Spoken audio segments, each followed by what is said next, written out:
സതിദേവി, നമുക്ക് ഒരു നിയമനിർമ്മാണത്തിലേക്ക് സർക്കാർ പോവുകയാണ് എന്ന 2022 സഭയിൽ പലതവണ KK രമ അടക്കമുള്ള ജനപ്രതിനിധികൾ അത് ഉന്നയിച്ചിട്ടുണ്ട്. KK രമ പലതവണ ഉന്നയിച്ചു. 2022 KK രമയ്ക്ക് നൽകിയ ഉറപ്പ് നിയമനിർമ്മാണത്തിലേക്ക് കടക്കുന്നു, അതിനുള്ള ചർച്ചകൾ നടക്കുന്നു എന്നുള്ളതാണ്.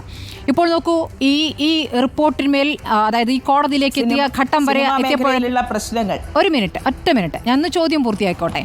അപ്പോൾ മന്ത്രി പറഞ്ഞത് ഒരു കോൺക്ലേവ് നടത്താൻ പോകുന്നു, സിനിമാ മേഖലയിലുള്ളവരെ എല്ലാവരെയും വിളിച്ചു ചേർത്ത് ഒരു കോൺക്ലേവ്.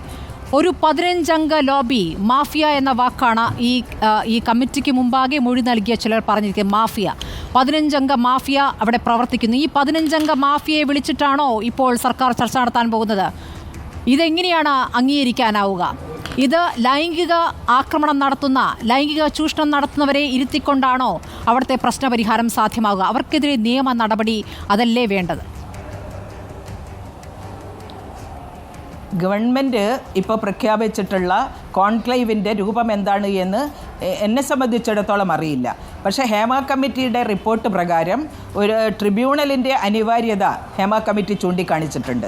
ആ ട്രിബ്യൂണൽ അതിൻ്റെ അധികാര പരിധിയിൽ എന്തൊക്കെ കാര്യങ്ങൾ ഉൾപ്പെടാം, സേവന വേതന വ്യവസ്ഥകൾ സംബന്ധിച്ച്, ഭൗതിക സാഹചര്യങ്ങൾ സംബന്ധിച്ച്, സുരക്ഷിതത്വം സംബന്ധിച്ച്, ലിംഗസമത്വം നടപ്പിലാക്കാനുള്ള കാര്യങ്ങളെ സംബന്ധിച്ച്, ഇത്തരം കാര്യങ്ങളിൽ എന്തൊക്കെ തന്നെ ഈ ട്രിബ്യൂണലിൻ്റെ അധികാര പരിധിയിൽ കൊണ്ടുവരാൻ കഴിയും എന്ന് നിയമവിദഗ്ധരുമായിട്ട് ആലോചിച്ചുകൊണ്ട്, സിനിമാ മേഖലയിലുള്ള സംഘടനകളുമായിട്ട് ചർച്ച ചെയ്തുകൊണ്ട് കാര്യങ്ങൾ തീരുമാനിക്കപ്പെടട്ടെ. തീർച്ചയായും ഈ ഹേമ കമ്മിറ്റിയുടെ റിപ്പോർട്ട് വന്നതിന് ശേഷമാണ് 2022 സാംസ്കാരിക വകുപ്പ് മന്ത്രി തന്നെ മുൻകൈയെടുത്തുകൊണ്ട് വനിതാ കമ്മീഷനെ അടക്കം വിളിച്ചു ചേർത്ത് സിനിമാ മേഖലയിലുള്ള എല്ലാ സംഘടനകളെയും ചേർത്തുകൊണ്ടാണ് ഈ തിരുവനന്തപുരത്ത് റെസ്റ്റ് ഹൗസിൽ വെച്ച് ഒരു മീറ്റിംഗ് അന്ന് ചേർന്നിരുന്നത്.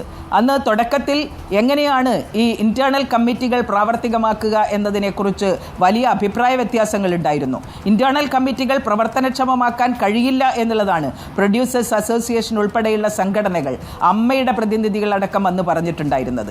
പിന്നീട് തുടർച്ചയായിട്ട് എറണാകുളത്ത് വെച്ച് ഈ സംഘടനകളെയെല്ലാം വിളിച്ചു ചേർത്തുകൊണ്ട് വനിതാ കമ്മീഷൻ്റെ സാന്നിധ്യത്തിൽ നടന്നിട്ടുള്ള ചർച്ചകൾക്കും ഇടയിലാണ് സിനിമാ മേഖലയിൽ ഇൻറ്റേർണൽ കമ്മിറ്റി രൂപീകരിക്കാനുള്ള തീരുമാനമുണ്ടായിട്ടുള്ളത്. ആ തീരുമാനത്തിലേക്ക് എത്തുന്നതിന് വേണ്ടി സാംസ്കാരിക വകുപ്പിൻ്റെ ഇടപെടലുണ്ടായിട്ടുണ്ട്. ഈ ഹേമ കമ്മിറ്റിയുടെ റിപ്പോർട്ടിൽ പ്രധാനപ്പെട്ടിട്ടുള്ള ഒരു നിർദ്ദേശമായിരുന്നു ഈ പരാതി പരിഹാര സംവിധാനം വേണമെന്ന്. അപ്പോൾ നിയമം 2013 നിലനിൽക്കുന്ന തൊഴിലിടങ്ങളിലുള്ള സ്ത്രീകളുടെ ലൈംഗിക ചൂഷണം ഉൾപ്പെടെയുള്ള കാര്യങ്ങൾ സംബന്ധിച്ച് പരിഹാരം കാണുന്നതിന് വേണ്ടിയിട്ടുള്ള നിയമം 2013 നിലവിൽ വന്നിട്ടുണ്ടെങ്കിലും വീണ്ടും ഒരു ദശാബ്ദക്കാലം എടുത്തു നമ്മുടെ സിനിമാ ലോകത്ത് അത് നടപ്പിലാകാൻ. ഈ സിനിമാ ലോകത്ത് ഇത് നടപ്പിലായതിനു ശേഷം സീരിയൽ മേഖലയിൽ ഇത് നടപ്പിലാക്കണമെന്നാവശ്യപ്പെട്ടുകൊണ്ട് ആ മേഖലയിലുള്ള സംഘടനകൾ ഇപ്പോൾ വനിതാ കമ്മീഷനെ സമീപിച്ചിട്ടുണ്ട്. അപ്പോൾ ഇടപെടലിൻ്റെ ഭാഗമായിട്ടാണ്, സർക്കാർ നടത്തിയിട്ടുള്ള ഇടപെടലിൻ്റെ ഭാഗമായിട്ടാണ് ഇപ്പോൾ ഇൻറ്റേർണൽ കമ്മിറ്റികൾ നിലവിൽ വന്നിട്ടുള്ളത്.